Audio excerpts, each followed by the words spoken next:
ISPA atau infeksi saluran pernapasan akut. Menurut WHO, ISPA adalah penyakit menular dari saluran pernapasan atas atau bawah yang dapat menimbulkan berbagai penyakit, berkisar dari infeksi ringan sampai penyakit yang parah dan mematikan.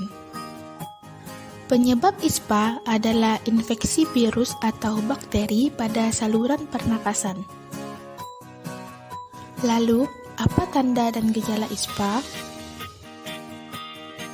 Tanda dan gejalanya yaitu seperti batuk, bersin, pilek, hidung tersumbat, nyeri tenggorokan, sesak napas, demam, sakit kepala, dan nyeri otot.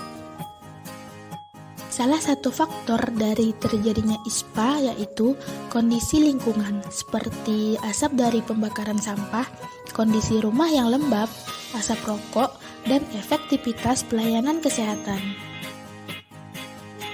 ISPA dapat tertular kepada anak-anak dan lansia, orang dewasa dengan sistem kekebalan tubuh yang lemah, penderita gangguan jantung dan paru-paru, serta perokok aktif atau pasif.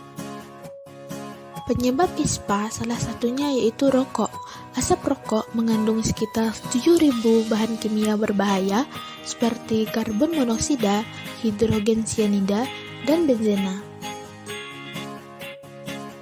Menurut Badan Kesehatan Dunia atau WHO, memperkirakan ada 8 juta kematian yang disebabkan oleh asap rokok dan 1,2 juta kasus diantaranya terjadi pada perokok pasif. Asap rokok memiliki dampak bagi anak-anak. Bayi dan anak-anak yang sering menghirup asap rokok lebih berisiko mengalami berbagai gangguan kesehatan seperti asma, infeksi saluran telinga, ISPA, alergi, meningitis, dan sindrom kematian bayi mendadak. Menurut WHO, bahwa infeksi saluran pernapasan akut atau ISPA menyumbang sebanyak 16% dari seluruh kematian anak di dunia usia di bawah 5 tahun yang menyebabkan kematian pada 920.136 balita. Sedangkan menurut Kementerian Kesehatan Republik Indonesia, pada tahun 2016 kematian akibat ISPA pada balita sebanyak 0,22%, yang meningkat pada tahun 2017 sebanyak 0,34%. Pencegahan ISPA yaitu yang pertama, mencuci tangan secara teratur.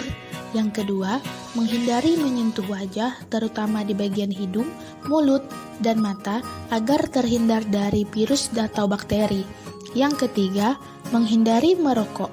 Yang keempat, mengkonsumsi makanan berserat dan bervitamin untuk meningkatkan daya tahan tubuh.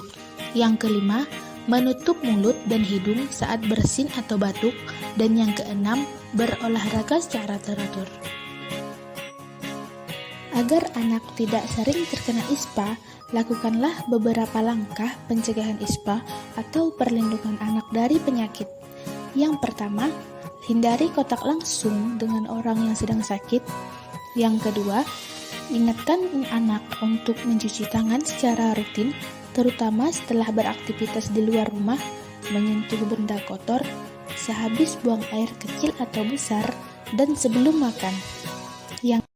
Yang ketiga, ajari anak untuk selalu menutup hidung dan mulut saat batuk atau bersin. Yang keempat, hindari berbagai mainan, peralatan makan atau handuk dengan orang lain yang sedang sakit. Yang kelima, rutin membersihkan rumah dan benda-benda yang ada di kamar tidur anak seperti spray, selimut, dan mainannya. Dan yang keenam, lengkapi imunisasi anak. 4 tahap perjalanan klinis penyakit ISPA. Yang pertama, tahap prepatogenesis.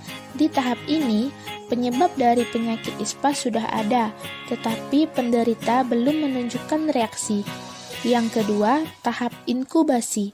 Di tahap ini, terjadi selang waktu antara pejanan atau peristiwa yang menimbulkan reaksi penularan dengan patogen atau virus atau bakteri yang menyebabkan penyakit. Tahap inkubasi ini biasa terjadi selama 14 hari. Yang ketiga, tahap dini penyakit. Pada tahap ini, gejala penyakit sudah muncul, contohnya seperti demam dan batuk. Yang keempat, tahap lanjut penyakit. Pada tahap ini ada terbagi menjadi 4, yaitu sembuh sempurna, sembuh dengan adanya penyakit paru-paru kolaps atau kempis, dan menjadi kronis atau dapat meninggal akibat pneumonia.